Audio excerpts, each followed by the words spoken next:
Good morning, everybody. Keith Engel, 4 from TGI Sports Talk, here with the Northeast Streaming Sports and Zodiac TV Global Sports Update. Hope you guys are having a great morning. It's a beautiful morning here in the Northeast of New York, East Greenbush, New York. Wonderful, beautiful, sunshiny day after about a month of rain. Lots of big news. Well, at least some big news yesterday in baseball. Actually, lots of big news in sports. Yesterday, John Means from the Baltimore Orioles pitches the 10th no-hitter in the history of the Baltimore Orioles. Some great names pitch no-hitters for the Orioles, obviously. Jim Palmer, Hoyt Wilhelm, Mike Flanagan. Oh, gosh, guys, tons of names. The Orioles have a rich history in pitching, as most of you will know. John Means has been kind of an afterthought throughout his career. He pitches not only a no-hitter, but maybe the best game ever pitched by an Oriole pitcher. He pitched at a minimum 27 batters, only lost a perfect game because on a third strike with 2 outs in the third inning, he threw a wild pitch.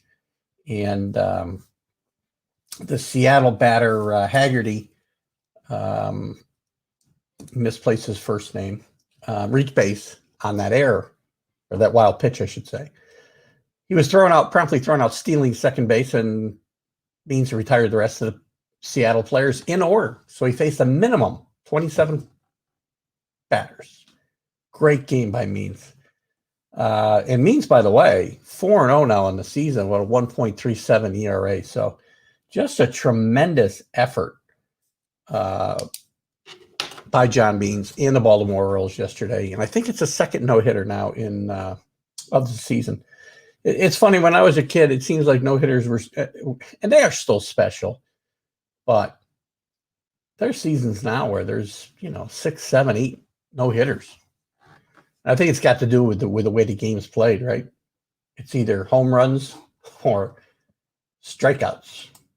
So it's easier, I guess. Good morning, Dave Guyette. Good to see you this morning for this quick 10, 15-minute update. So anyway, great job from Means. Let's take a look at the rest of the Major League scoreboard, shall we? Games from Wednesday night. The Reds beat the White Sox 1-0. A loss within this win for the Reds as Joey Votto broke his thumb. He'll be out 30 days. Struggling along. Votto's career is winding down, obviously. He's hitting only .226 with 5 home runs and 17 RBIs. He's still a contributor to them. And the Reds got off to a hot start, but they've kind of fallen back to the pack since. Lucas Sims gets the win in this game, and the loss goes to Hendricks. Jesse Winkler with the winning hit in the 10th inning for the Reds. Interesting sidelight. I don't know if I'm going to get this straight. I hope I do. Tony La Russa had a little trouble with the new MLB rules, which are ridiculous to begin with. So I don't really fault Tony La Russa here. I mean, he's coming up, he's under a spotlight because of being out of the game for so long and his age and whatnot. But he's one of the great managers in the history of baseball. And in the 10th inning, he had, I guess it was in the 9th inning, he had done a double switch. And Liam Hendricks ended up in the game pitching. And he also ended up being the man on second base to start the 10th. Stupid rule, I know, but we have to play with the rules we have in front of us. And Tony didn't realize in this situation, when that man ends up being a pitcher, you can go to the man who made the previous out to him, which would have been Jose Abreu. So he ended up putting his pitcher out there to run, his closer, which is probably not a great decision. And Tony admitted after the game he didn't really understand the rule, which, Tony, I'll give you a pass because the rule's stupid to begin with, so there should be nothing to understand. Moving on, the Rockies beat the Giants 6-5. The Giants now have lost a few in a row.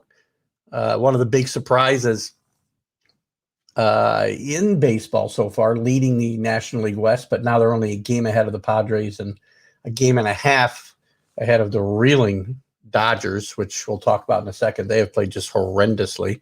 We talked about the Orioles, a 6-0 win over the Mariners, the no-hitter for John Means. What a tremendous game for him. And Trey Mancini went 1 for 3 with a homer and 3 RBIs in this game. The Mets split with, I believe they split this doubleheader. I've only got one score up. It's probably coming up later. I know they split this. They lost the first game of the doubleheader 4-1. The Mets keep scuffling. Troy Goldschmidt had a home run, 2 base hits, and a couple RBIs for St. Louis in this first game. DeJong had a homer and 2 RBIs. Just tough game. The Mets are just struggling along here and fired the hitting coaches, and I don't think that's the answer. They just need to kind of have some patience. They'll be okay. Look what's happened across this town with the Yankees, and we'll talk about them in a second. Just be patient, especially with Francisco Lindor. Stop booing him. The Marlins 8-0 over the Diamondbacks yesterday. The Braves trying to right their ship, 5-3 over the Nationals. The National League East is a mess. The Phillies now have won like 3 in a row to take the lead, but they're still in the game under 500, over 500, and nobody else is even remotely. Well, I shouldn't say remotely. Nobody's over 500. The Yankees continue to win. They've got a pretty good run going here now. Win 6-3 over the Astros. And Giancarlo Stanton with another big game. Still not a fan, guys. 3 for 4 yesterday, a double. He's on fire for the last couple of weeks. But guess what? He's a streaky hitter. He carries teams for a couple of weeks and disappears for weeks as well. Not a fan. All you guys out there who keep saying, I read the post, I don't see any nasty posts and negative posts about Stanton now. Well, you're going to see them again because the man's a strikeout machine. He's one-dimensional. And he also clogs up the payroll, so you can't get better where you need to at shortstop defensively. In center field, Hicks is a mistake. Behind the plate, they've addressed it, at least with Sanchez being benched, as I said the other day, for Higgy, for the most part. But the Yankees are moving in the right direction. Starting pitching is pitching much better, going deeper into games. So things are looking brighter. And by the way, I mentioned Aaron Hicks, and I have to say he went 2 for 4 with a double yesterday. And he is starting to hit the ball a little bit better. He's a good defensive player. Can't be clogging up the lineup in the 3 spot, though. Just can't do it. Phillies, as I mentioned, they win again against the Brewers 5-4. They move into first place, or remain in first place, I should say. Didi Gregorius, my favorite guy who should have been playing shortstop for the Yankees this year, 1 for 3 with a home run. And Garcia, for the center fielder for Milwaukee, went 4 for 4 in this game. Nice outing for him. The Red Sox starting to fall back to the pack, only a game and a half ahead of the Yankees, and I think the Rays as well. They lose 6-5 to the Tigers, who are just terrible. Terrible. Dodgers lose again to the Cubs. Matt Muncy did go 2 for 4 with a homer. Matt Duffy, 3 for 4 for the Cubbies, so getting some performance and production from some unlikely sources. But the Cubs are not a good ball team. Dodgers can't be losing these games, guys. The Twins continue to reel. My pick to win that Central Division in the East, or the American League, they lose to the Rangers 3-1. Another horrible team. So the Twins need to right the ship here soon, because the Indians are playing well. They've moved into first place, tie with the White Sox. They're 5-4. Eddie Rosario yesterday goes 2 for 4 with a double and 2 RBIs. Nice game there. Jose Ramirez, who was my pick for the American League MVP this year, 1 for 3 with a home run. He's off to a bit of a slow start, but starting to come around. The Padres, 4-2 over the Pirates. Pirates are another bad team, man. But the Padres are loaded, and it's going to take them a little time maybe to get some chemistry. But they're, they're hanging in there. Only a game and a half, as I said, I think, behind or maybe a half game behind the Giants now. So they're playing well. The Mets did win that nightcap, as I mentioned. Good news for them, too. Let me finish the score. 7-2 over the Cardinals. Some unexpected power for the Mets in this game, as Nido and Villar both go deep. Maybe the new hitting coach is better than Chile after all. But I'm sorry, Mets. You fire a classy guy like Chili Davis 20 games into the season. It reeks of desperation. And by the way, good news on Jake DeGrom with his pulled muscle in his back. They're expecting him possibly to pitch on Sunday. Good news for Mets fans and the Mets team. The Rays playing better ball. As the Yankees rise, so do the Rays. Rays are always sticking around, guys. You cannot take them for granted.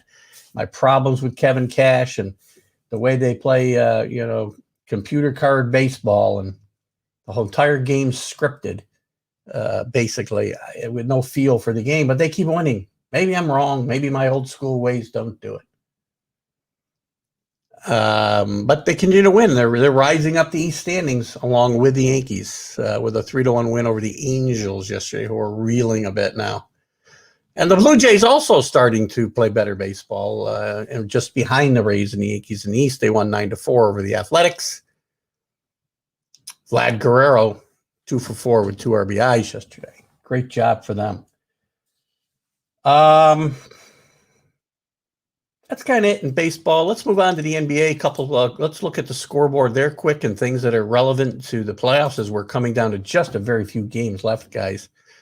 Only maybe 5-6 games left for these teams, and we'll look quickly at the standings. I got to check my time here. Wow, we're going long. I'm going to go a little long today. Get off before Jack and Matt come on, though. Celtics roll over the Magic by 36. Big win for the Celtics. Celtics trying to stay out of that play-in game. The Trailblazers, 141 over 105 over the Cavs. Wow, some big scores yesterday. Hawks, 135 over 103 over the Suns. A really good Suns team, by the way. The Kings, 104-93 over the Pacers. Not a big game there. 76ers roll over the Rockets. 76ers getting close to locking up the number 1 seed in the East. The Bucks playing really good basketball. Beat the hot Wizards. 135-134. Russell Westbrook again with a triple-double. 29 points, 12 rebounds, 17 assists. Guys, this is a great basketball player. Really great basketball player. The Mac and Jack show inducted Oscar Robertson onto their Wall of Fame yesterday. Russell Westbrook is the only other player in the history of basketball besides Oscar Robertson to average a triple-double for the season. Oscar did it once. Westbrook 4 times. Let's look at a couple other scores. Nuggets beat the Knicks. The Knicks cooled off. I talked about how rough this road trip was going to be for the Knicks, and it's starting out badly as they lost by, 16 points. And the Jazz rolled over the Spurs. So the Jazz and Suns are going back and forth for that number 1 seed in the West. A couple other things. Kyrie Irving was fined yesterday by the NBA for refusing continuously to talk to the media. You know my feelings on Kyrie. There's something wrong here. I don't take mental health lightly. I just think there's something wrong with Kyrie. And the Nets are in trouble if they're counting on him in the playoffs. He can't be the guy scoring 40 points. Kevin Durant is the leader of that team. They need him to get together. They need Durant, Harden, and yes, Kyrie to play together these last 6 games that are left. They got to have some chemistry and cohesiveness going into the season. Let's move on to the NHL because I do want to touch on a couple of things here quickly. The big news, I'm not going to go through the scores because it would take too long. We're getting close. We don't even know when the NHL's playoffs start because of COVID situation in some cities, mostly in Canada. May 19th has been thrown around. I don't know if they're going to try to move into a bubble. We'll get Jim Behringer on maybe Sunday on the show to talk about that and this Ranger situation. James Dolan, Guitar Jimmy, who has screwed up the Knicks for decades and has normally left the Rangers alone. Now he's sticking his nose into the Rangers. The Rangers were moving in the right direction. They had a bit of a late season swoon to kill their playoff chances. So it's been 4 years since they've been in the playoffs, but they're going in the right direction. The kids were all coming together, playing very well. David Quinn had been coaching them up great. Off to a horrible start this year and rebounded to be in serious playoff contention pretty much the last half of the year until the last week or so when they just ran out of games. But he fires President John Davidson, a legend with the Rangers, as a player, as a broadcaster, coach in the league. They lured him from Columbus just 2 years ago to run the show. And he's done a great job turning his organization around from where they were 2 years ago. They fired him. And they also fired the GM. Oh, gosh. His name's escaping me now. Jeff Gordon. Jeff Gordon, they fired as well. And David Quinn better watch out, the coach. They're bringing a new regime in the front office. Coaches are in trouble in those scenarios. Sad, because the Rangers had built some good momentum. Again, they're finishing up the season a bit of a downer, but this is a rash move by Dolan. Not unusual for James Dolan, though. We'll take a look at the playoff picture when we get together again. NFL news. The Bucs re-signed Blake Gabbert reportedly have re-signed Blake Gabbert to be Tom Brady's backup. No big news there. Brady doesn't miss games. And Brett Favre continues to speak out about the future of Aaron Rodgers in Green Bay and says he believes Rodgers will never play for the for the Packers again. This is a very similar situation to what played out with Favre and the Packers in a way. When Favre left them quite a few years ago now. I'm not happy. I'm not an Aaron Rodgers fan. I don't like his whining and crying when, he takes his money, but he wants a team to upgrade it. This is a team owned by the community. This isn't a team with a billionaires owning it. Go the Brady route.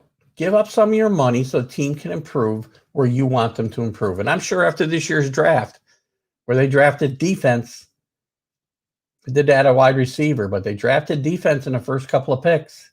It's not going to make Aaron Rodgers any happier. So anyway, guys, that's it for today. We're going over a little bit. Mac and Jack are coming up here at the top of the hour.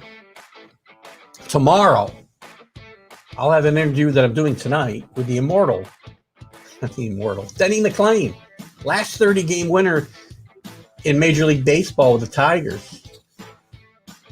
Colorful character, interesting career, interesting post-career. We'll see what Denny wants to get into. It should be an interesting interview with Denny McLain tomorrow, live, 8 a.m. I'll be on live 8 a.m. We'll tape the interview tonight, and we'll play it for you tomorrow morning. So it's going to be fun. Denny McLain on TGI Sports Talk tomorrow, 8 a.m. It's Keith Engle for TGI Sports Talk. This has been your Northeast Streaming Sports, Zodiac TV, Global Sports Update. Talk to you soon. Have a great day.